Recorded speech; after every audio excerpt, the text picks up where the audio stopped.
Thank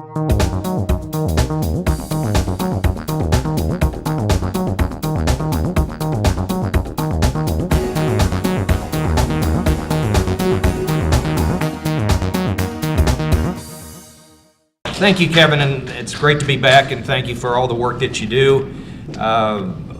We've been working with a lot of our news organizations as well as our editorial boards around the state, and I appreciate the work that many of you have done. And as we attempted to bring everybody together for a special session, which we thought was the hard part, we thought if we could get them in a room together for 2 weeks, that they could really get us with this type of stable budget that we could move forward.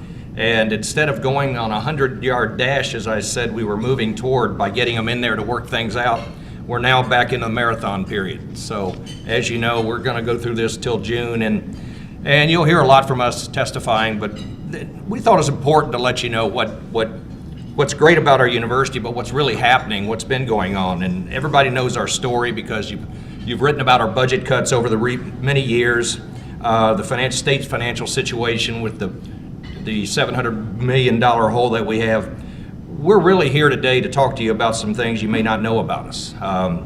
Some things I'd like to tell you about, and because we're also tired of hearing the bad news, and there's so much good news going on our campus, our universities. We haven't been sitting there quietly doing nothing while all these budget battles have been going on. Even despite facing massive reductions, the past couple years we put together a new strategic plan. And that strategic plan really is to help our state, use our research, teaching, and service to help our state get out of being 49th in health, or 48th in environmental conditions, or 49th in inequality. And the goal of our university, the goal of a flagship university, should be to improve the region, improve the state, and to improve the economy for the next generation of students and our graduates. So we do believe that it is our responsibility, and our collective capacity at LSU is stronger than anybody else's to be able to address this issue, because we've got ag centers in every parish in the state, 2 medical schools on both ends of the state, over about 50,000 students that we serve, and that ranges from Eunice, a 2-year institution, open access institution, to our main campus, which is the best. Keeping the best and the brightest certainly is a major issue for our flagship campus, but also stealing talented students from other states and other countries and bringing them to Louisiana, of which we have about 22% from other states, that we take great pride in taking those economic resources out of those states and those human capital resources to bring to our state to help build our economy together. Our statewide network of public universities and research institutions is we're all committed. We're all committed working together on this strategic plan. But you might not know that LSU is a member of an elite group of universities. And you don't hear this as much as you probably should, but we're in the first percentile, the highest percentile of universities in the United States that can claim a triple designation of being a land grant, a sea grant, and space grant institution, of which there are only 17 universities in the United States that can claim this. And what does this mean? Land grant institutions mean that we educate the next generation of agricultural scientists, engineers, and others. And we also build the nation's intellectual and economic infrastructure. They're talking right now about a major bill coming out of Washington that will be the infrastructure bill. But our point is, you need human capital infrastructure to build those roads and to build those bridges, to build all the things that we're going to be talking about doing in the next couple months that will have nonpartisan support at the end of the day. Sea grant institution, what does that mean? That means that we're actively engaged in saving our nation's coast and waterways. If you haven't been to our River Studies model, that's right up the road. It's right behind us, actually. The River Studies model is the most advanced river studies research facility in the United States, and perhaps in the world. It's the size of an NBA basketball court, and it takes 180 miles of the Mississippi River and redesigns it based on how coastal erosion is occurring, how we can stop coastal erosion, how we can study water flows and water patterns. And I encourage all of you to get a chance to go over and see this amazing research institute that we hope to be working with research scientists from the Netherlands to Indonesia that will be coming into Baton Rouge to study alongside of us on saving wetlands and saving coastal environments. which isn't a Louisiana issue by itself, but we just so happen, as the New York Times pointed out about 3 months ago, they pointed out that we are at the nucleus. We are at the heartbeat of coastal erosion and water gains around the United States. And this is an issue for Miami Beach, from Miami Beach to Long Beach, California, as I mentioned, from the Netherlands to Indonesia. And our researchers and scientists, both in engineering and in coastal studies, are at the heart of this challenge. What does it mean to be a space grant university? Well, most people don't really know that we work with NASA. We work with NASA to build the rockets that carried our space shuttles into space. And we're going to build the rockets that take us to Mars, that we're building in Louisiana at the Michoud Assembly Facility south of New Orleans. Those are our engineers, our equipment working with NASA. Most people never thought of how did those rockets get made and where do they come from. They actually come from our plant right here south of New Orleans with our faculty and staff and others that are working with NASA to make this happen. You also might not have heard that LSU is recognized by Carnegie Foundation as being among the top % of universities able to provide the kind of balanced STEM and arts environment that produces critical thinking. And this is the kind of stuff employers want to see. They want people that can solve problems and think critically. We do all of these things. On top of all this, every 5 years we put together an economic impact study to just remind the state and to remind our legislators of how important the economic impact of LSU is. And I brought you all copies of this recent economic impact study. 5 years ago, LSU meant $3.9 billion to this state annually. Now it's $5.1 billion to this state is because of the economic activity of LSU. Now that's collectively. Our medical schools are worth $1 billion in New Orleans. The main campus is worth $2.8 billion right here in Baton Rouge. Pennington's worth another $107 million a year to this community. And you know, you break that down per citizen, that $5.1 billion annually, that's about $1,100 that everybody benefits in Louisiana. Every citizen benefits from. Talk about return on investment. If you think about $5.1 billion, and we get about $200 million total to run the university. That's our medical schools and our main campus. $2.8 billion generated by the main campus, and we get $120 million to run the main campus. You can do the math for yourself, but the math clearly shows that that's a $13.25 investment that every return on investment gets for every dollar that you put into the university. And not to mention jobs and earnings potential. When we turn out graduates that go on and have careers and advanced earnings power, just the main campus is worth $803 million annually in advanced earnings power because of the degrees they've acquired at the graduate level and undergraduate level from our main campus. Total number of jobs, worth 18,000 direct jobs to this state. 40,000 with indirect jobs that are those companies, those industries, those businesses base their economy on what happens at the university. That's 3% of the entire state's workforce. And I tell people that in some cases that's a pretty big company for any state. But the best news about LSU is that unlike companies, we're not going anywhere. Those jobs are here to stay, and those jobs are here associated with our university. No other university generates over $500 million in federal research-related activities. That's Department of Education, Department of Defense, National Science Foundation, the NSF, NIH, National Institutes of Health. So if you think about it, we generate 2.5 times what the state gives us in federal research-related activities that put people to work and spend dollars right here in Louisiana. And we have to be able to compete for those dollars because I guarantee you these are competitive dollars that we have to tackle Ohio State and UCLA to win these funds, to bring these funds to our state so they can apply to our students, faculty, and staff. As you know, these challenges that we face on getting us out of 49th in health is perhaps one of our biggest issues. Our medical schools in Pennington and the work that we do. If we're not helping our state get healthier, then our state is increasingly in the economic quagmire that is swamping our state budget. And it's swamping state budgets around the United States. Let me take just one area. Diabetes. 1 out of 6 people in Louisiana have diabetes. And the economic cost to Louisiana just in the last 5 years because of diabetes has grown by $1.5 billion and is expected to grow even faster in the next 5 years because of the aging population and the diabetic situation we have with young children. More than 60 people in our state are diagnosed with cancer every day, and our mortality rates are 15% higher than the national average. And our state ranks 5th in the nation in Alzheimer's-related deaths. Our research is absolutely vital to solving these state problems and helping our next generation not only graduate with good, degrees, solid degrees, but to graduate with healthy lifestyles. If we don't tackle this problem, it will take over the entire state budget, of which it has been growing ever since we started measuring this issue. Now, in terms of what our students are doing, our graduates, despite the budgetary battles that we fought through, our graduates are doing well.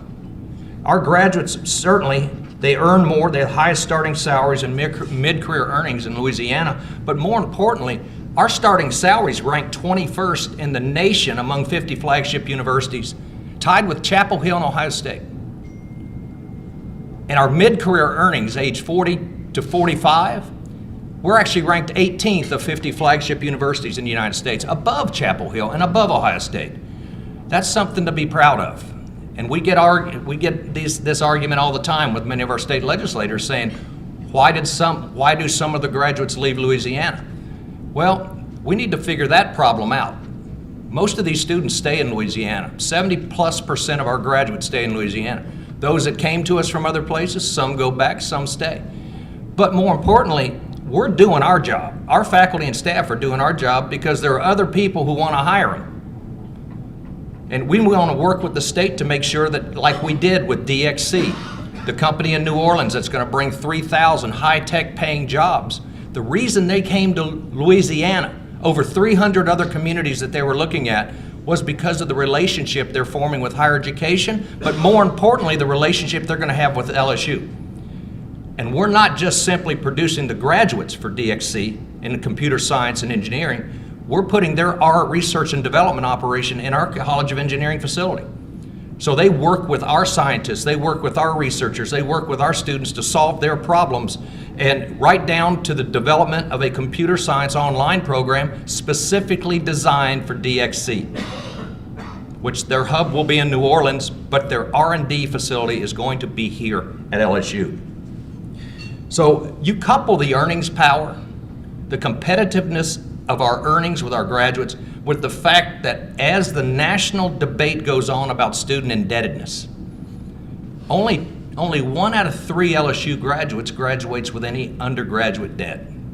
The national average is 82%. The national average also shows that those 82% are graduating with about $32,000 worth of undergraduate debt.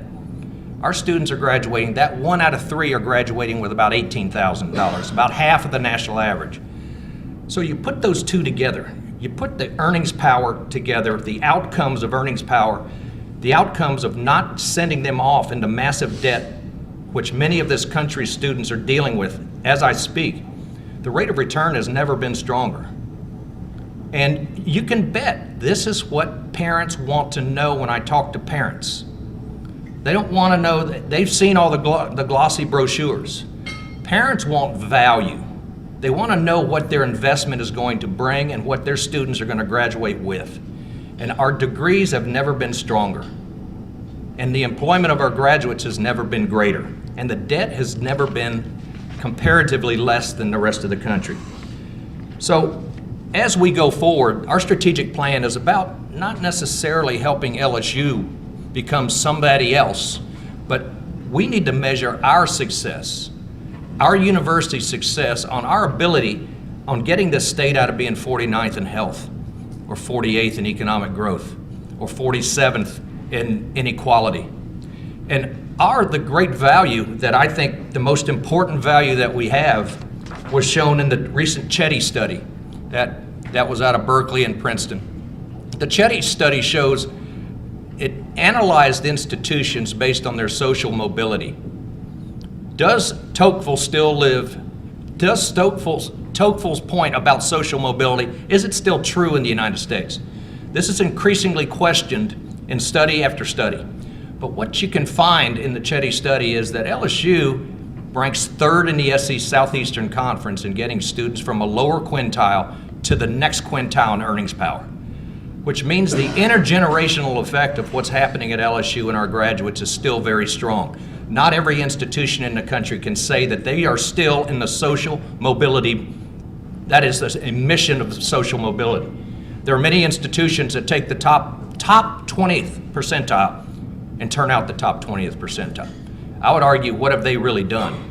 When we're taking students from a lower quintile and moving them up the ladder, the earnings ladder with intergenerational impact, we're still strong in social mobility, and we challenge our faculty to maintain our position in making sure that the next generation is better off than the generation that went before them. And that's why I'm proud to say that we're at LSU, and that is our most important achievement for this state, is the intergenerational impact that we can have on the next generation of families and the next generation of educational attainment.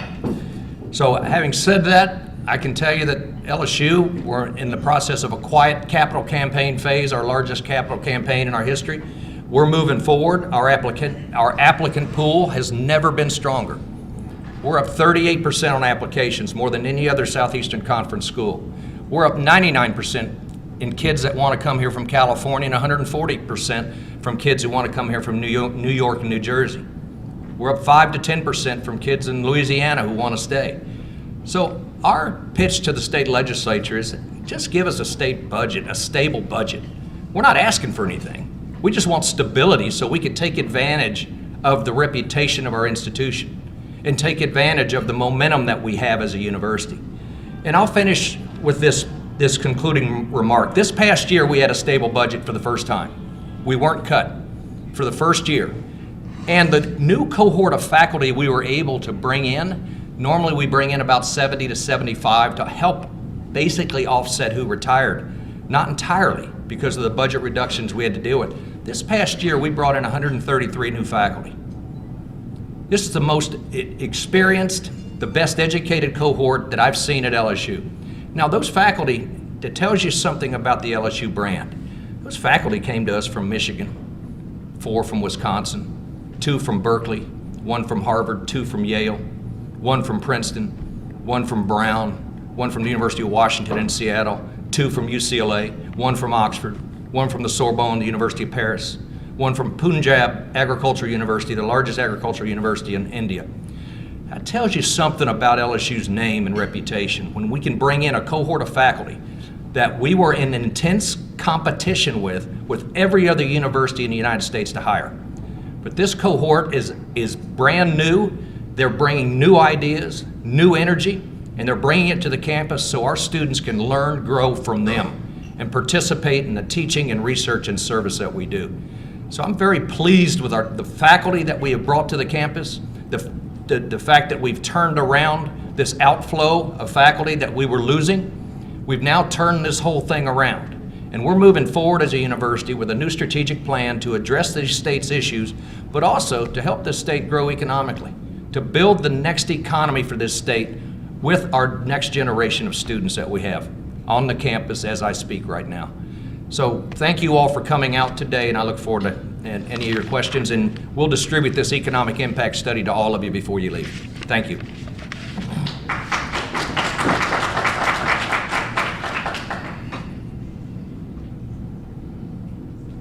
Laney.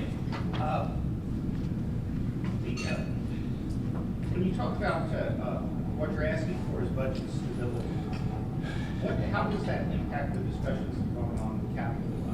How much of it's a squishy question, but how much of the shortfall is actually impacting y'all? Should That was one important reason why we went out throughout the state to make sure we could have this first special session, so that we could solve the shortfall issue early. That hasn't been solved, as you know. We anticipate, as you do, that it will get solved down the road. And it hits us at both ends because our medical schools get hit on both sides of this because of the hospital partners. There's too much at stake not to solve this problem. The challenge for us, though, is that if they don't solve it till June, the first week of June, well, students and parents make up their minds on where they go to school the first day of May. And we want students to know that we do think TOPS is going to be fully funded and our institutions will be funded. But to hold them out and to hold students and parents hostage for that long really does an injustice to the student population that's out there and the parents. And we saw what happened last year when this budget battle went on till mid-June. We were anticipating a new enrollment of about 200 more net gain freshmen. But because this battle went on through June, we ended up getting 650 less than we thought. Now this year our numbers have never looked stronger. And that's why I don't want to discourage anybody because of the state squabbling and fighting over these issues, because we believe it's going to be funded. And we're not asking, as I pointed out, we're not asking for anything. Just give us the same you gave us last year and let us run. Let us hire the cohort of faculty we'll bring in from around. Let us go out and get those kids from California and New York and put them in here with our kids from Louisiana and bring them right here. So that's what's at stake by just dragging this out. And I think higher ed probably has more to lose along with the partner hospitals and our medical schools than anybody else. And I do think that once again, many of our students and families are getting held hostage because these decisions aren't getting made much sooner than when they finally turn out in first or second week of June. Yes, sir. It's Robert Burns from San Diego, Louisiana. You mentioned several studies that you made comparisons with LSU, and I'd like to bring up one that was produced by the Goldwater Institute. It's now 8 years old, but it was released stating that the number of administrative positions, non-faculty, have exploded, thereby resulting in these big rises in tuition. I'll just give three quick universities that were in it. University of Ole Miss, the average administrator made $138,000, while the average faculty member made $76,000. University of Texas, $123 for the administrators, $86 for the faculty. Those are the two that are kind of nearby. The rest are a little ways away. And I've had people from LSU contact me. Unfortunately, they're not willing to go on camera, but they're telling me that if LSU were included in that, it would be quite revealing. So can you Sure. What's the question, please? Okay. I'll repeat the question. The question is about administrative bloat, administrative growth. Throughout the United States, certainly there are institutions that can measure their growth by the per student spending on administration. I'm pleased to say, because we've basically eliminated our system, of which we had 72 jobs in the system office, that we're down. We took those 72 jobs, administrative jobs, and reduced them to about 15 to 18 currently. And here's a good statistic. Prior to doing that, we were about 2.5% below our peers in administration per student spending. We're now 20% below our peers in administrative spending per student, which means our student numbers are going up, but our administrative numbers are not. One thing we did protect in these last 10 years of budget battles was the classroom. And we did take it out of the administration, and that's one reason why we're 20% below in per student spending based on administration. So I do know Texas' situation. They've got a very, very massive system office right there in Austin. Many other institutions have grown and their administrations have grown, but I would stack up our efficiency numbers with anybody. And we can quantify that 5-6 different ways. And I'm pleased to say we've eliminated chancellor's positions. We've eliminated, I used to be president and chancellor. I'm just president. And our main office that had 72 people in it was a middle level bureaucracy that we have eliminated, with the exception of maybe our general counsel and a few other positions. So I'm pleased to stack up our numbers. I don't know what Ole Miss's numbers are, but I'm pleased to stack up our numbers with anybody and quantify that 4 or 5 different ways, because we do follow this issue, because we know it's an ongoing issue throughout American higher education. Thank you. Yes, sir. John? You mentioned the beginning of the soft campaign, or during the soft campaign. Now, can you tell us much about the campaign yet? And then what is our endowment? Is it still growing healthily? So John's question is about our capital campaign that we're in the quiet phase of moving forward. It's the newest capital campaign. Our last capital campaign ended in 2011, and we really should have kept it ramped up and kept it going, but we really turned the lights out. And so for the last 3 years, we've been ramping back up through the foundation and the collaboration of all of our foundations so that we could move towards a $1 billion+ foundation or $1 billion+ capital campaign, of which we feel comfortable in announcing about a year from now on the public side of this, because we'll be confident knowing that we're more than halfway there then. But you'll hear more about our capital campaign and our efforts to build our endowment. Our endowment is nowhere near where it should be. And when this big issue came out of Washington, D.C. on the tax reform plan where endowments were going to be taxed if you had more than $250,000 per student, and then it jumped to $500,000, we weren't that worried. We're about $12 per student on the endowment. So we're actually $8,000. We're $8,000 in the endowment, but we're nowhere near the federal regulations. But we'd like to be. We'd like to have that problem down the road. Important part of what we're doing is building our endowment. Our alumni giving has been growing because we paid a lot of attention to it. 3 years ago, we were last in the SEC in percentage of alumni that gave back to the university. Now we're tied for 7th. So we're making great strides in progress, and you'll hear a lot more about the capital campaign and what it means to the university, and in both construction issues, but also in endowment-based issues.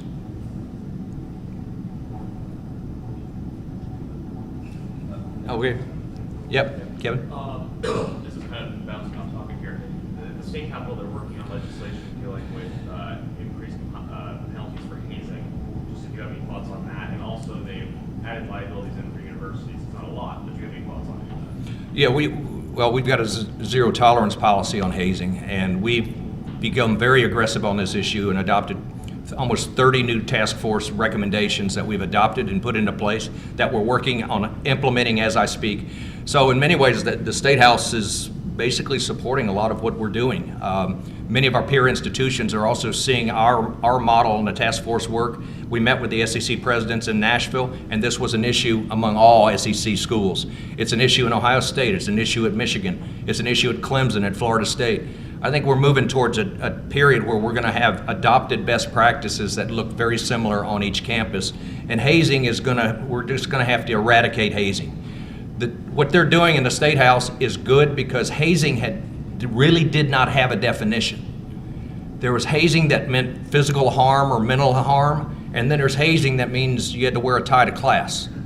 The spectrum is so drastically different from one end to the other that defining what is harmful is absolutely important. It's important for our student leaders to know.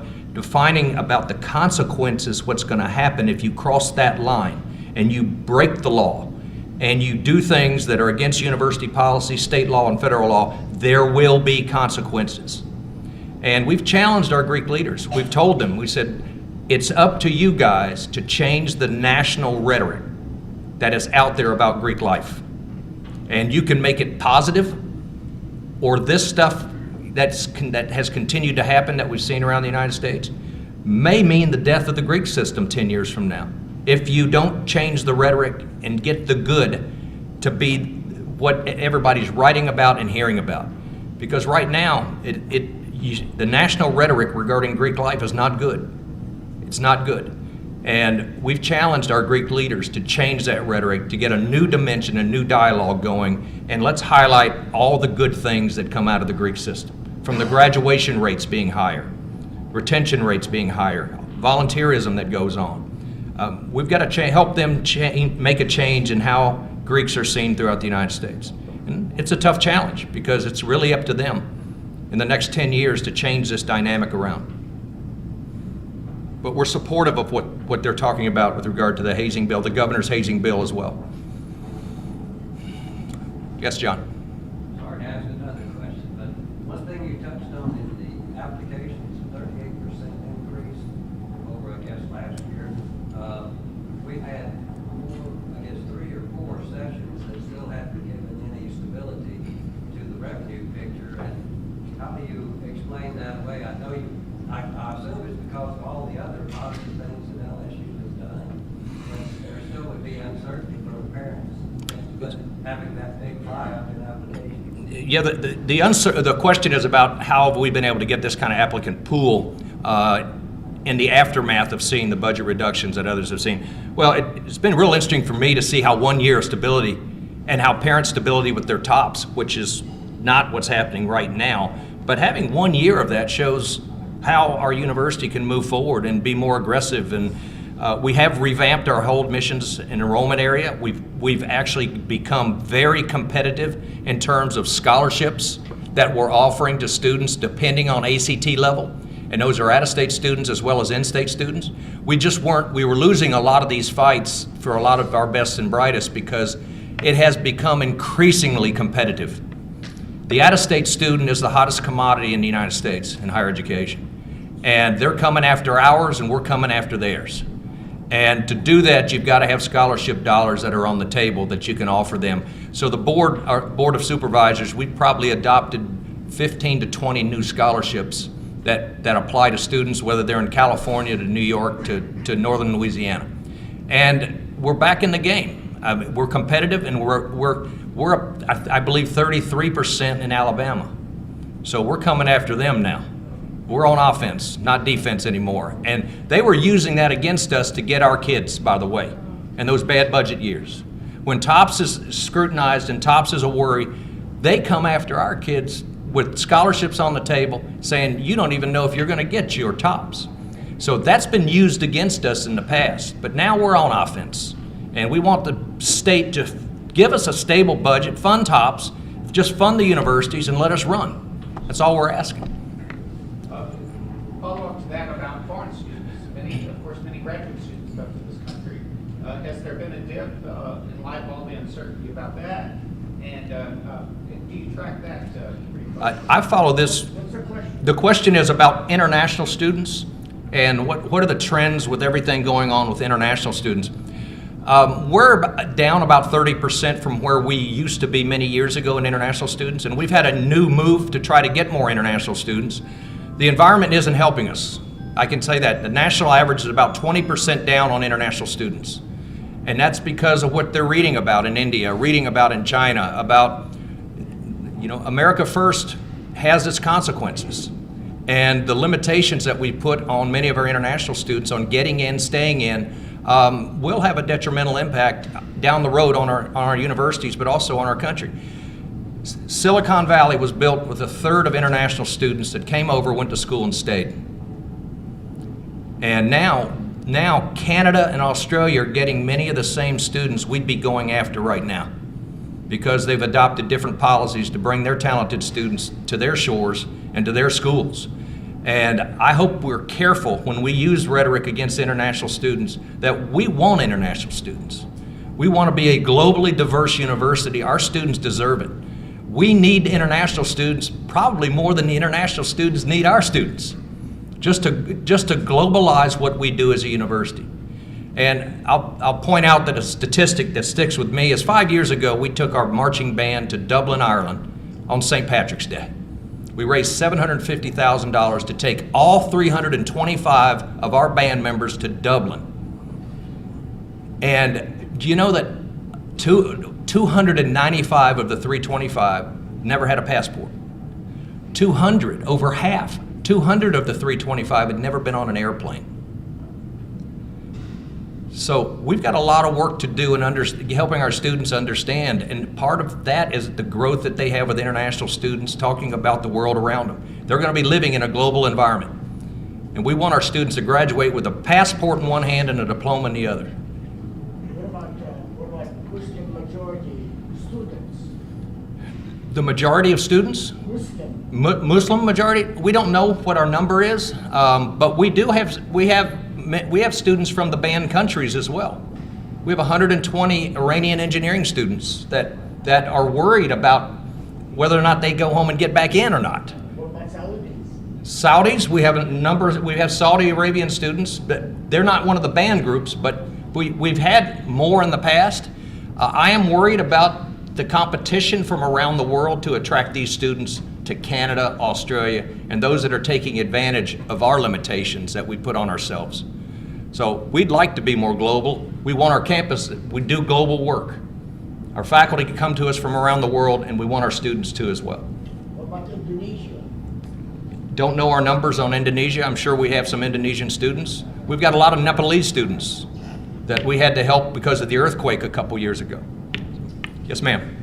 With the capital campaign that you started, do you have a plan for how you're going to spend the money that you raise? And if you do, does it include, I know you've got a lot of buildings that have some serious issues, including the library for one. You're right. Certainly a new library, as I call Global Information Commons Library, one that's updated, that attracts students like we know Clemson, Kentucky, Temple, some other universities have built fantastic facilities that have more than doubled the number of students using it.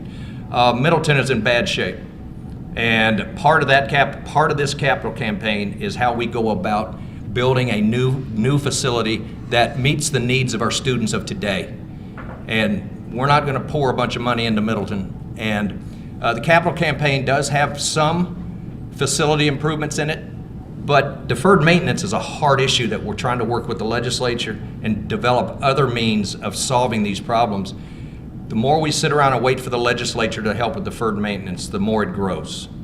Our main campus is over $500 million in deferred maintenance needs.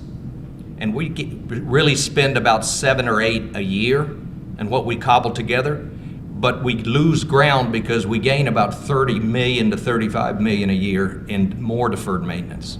So yes, deferred maintenance. Donors generally don't like to give to deferred maintenance. I was once told nobody ever joined a country club in need of renovation. Donors like new shiny things, but we're going to figure a way internally how we can start tackling this. The longer we wait, the worse it gets. Yes, sir. Governor Edwards is stated he's backing House Bill 623 in the legislature, which would call for the abolishing of requiring an interior design license to practice. I've got video coverage of LSU's interior design department when they awarded these certificates to the graduating seniors, and I have video footage of them saying, "We wish you luck in getting to Texas because you're not going to be able to get a job here." I mean, I've got the video of them saying that. And I've got several videos where they say what a low percentage of interior design graduates actually get jobs in the interior design field. Do you believe LSU can continue to justify carrying a program like interior design, given that it's highly specialized, that 47 out of the 50 states require no license to practice this field, and there's so few graduates who get jobs in that field? Do you believe a program like interior design? The question is about interior design, whether the environment that our interior design graduates are going into justifies us maintaining an interior design program. Environmental conditions are very important, and we put new faculty positions in places where students want to major in, and generally those are places where they have jobs that are available. I don't know the certain condition of the environment regarding that question, but if our students are not getting jobs in these areas, then we do need to re-examine what we're doing. Thank you. Yes, sir. I've been trying to get a legislature to sponsor a bill, and I'm gonna say the dreaded word Tulane, okay? And it pertains to the Tulane Legislative Scholarship. But I've been trying for a year now to get a legislator to sponsor a bill which would essentially incentivize Tulane to work with the Attorney General, Legislative Authority, and all that, to quantify in present dollars the value of that Tulane Legislative Scholarship. And at $22,000 something per semester, okay, when I did some rough calculation, it came to about $6.8 million a year. If they quantified that and Tulane were willing to work out a deal, let's say Tulane just forked over $5 million a year to the state. And, I was going to suggest that goes directly into TOPS, which has a tremendous benefit to LSU. Is that something that you think you would be supportive of and your university would go along with? Well, I argue in Washington that that private schools claim they're private. Why don't they stay private? Public funds, when they're so restrictive, I fight in Washington to make sure public funds go to public places doing public things. And I think all of that should be certainly be re-examined, especially when funding is so tight. I think it's Tulane is willing to, but I haven't got a legislature yet willing to sponsor legislators would lose that kind of little closer relationship and, Well, we've got, lose something to yeah, it. Why would students benefit? we've got public funding going everywhere, and to for-profit institutions that have 50% default rates. And I think a re-examination of this nationwide, both at the federal level and at each state level, should be taken seriously and re-examined, because there are institutions that have actually gone out of business recently because of new accountability requirements, Corinthian College as well as the ITT Institute, giving people worthless degrees that just shove them into massive debt, which generally undermine underrepresented populations and prey off underrepresented populations. Yes, sir. Is the 5-year strategic plan available online? Yes, it is. So it's on our website, and Ashley? strategicplan.lsu.edu. Yes, John? One more question. With all the applications going up, how is the law school and the med school, how are they doing? So our med schools, we really don't talk about, our med schools don't have a problem. They have entering classes of about 200. They get about 3,000 applications.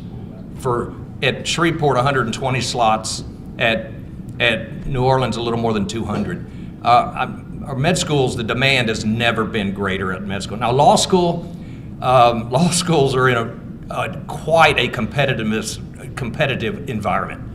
I think 90+% of our law students are on some sort of scholarship, because they have to be, because they're getting recruited right down to the last month in August, with more and more money being thrown on the table. So our law is in a difficult situation. The earnings power has gone down, yet the competitiveness of attracting your next generation of lawyers has gone up dramatically. And I was talking with our law school dean, Tom Galligan, and I made an assessment. I said, about half of our students on some kind of scholarship? And he said, no, it's 90%. And because it's a bidding war to get the law students who want to go to law school in the environment. It's the exact opposite than our med schools in that environment. Yes, ma'am. You mentioned that last year your incoming freshman numbers were 650 under what you thought they could be, partially because of the legislature taking it to June. Are there projections for what those numbers could be this year? Like what they could take it? The question is that because of the freshman decline that we had last year and the drawn-out legislative session, that we were 650 down, which I'll equate that's $13 million that we can't put in the classroom. This year, we don't see that happening, but we can't project it and predict it because our numbers are so much higher on the incoming class than we've ever had.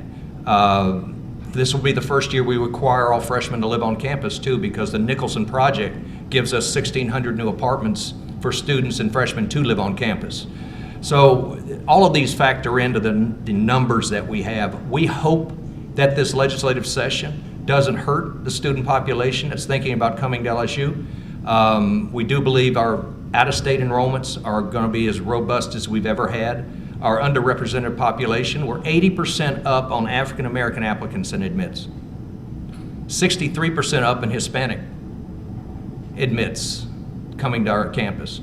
So we believe that because of our momentum as a university that we're not going to take the hit, but we are worried about our in-state students getting money thrown at them, particularly the ones that have 30s and above ACTs. Okay. Anyone else have a question? I think that's it. Thank you, Kevin. Thank you all. Thank you all very much.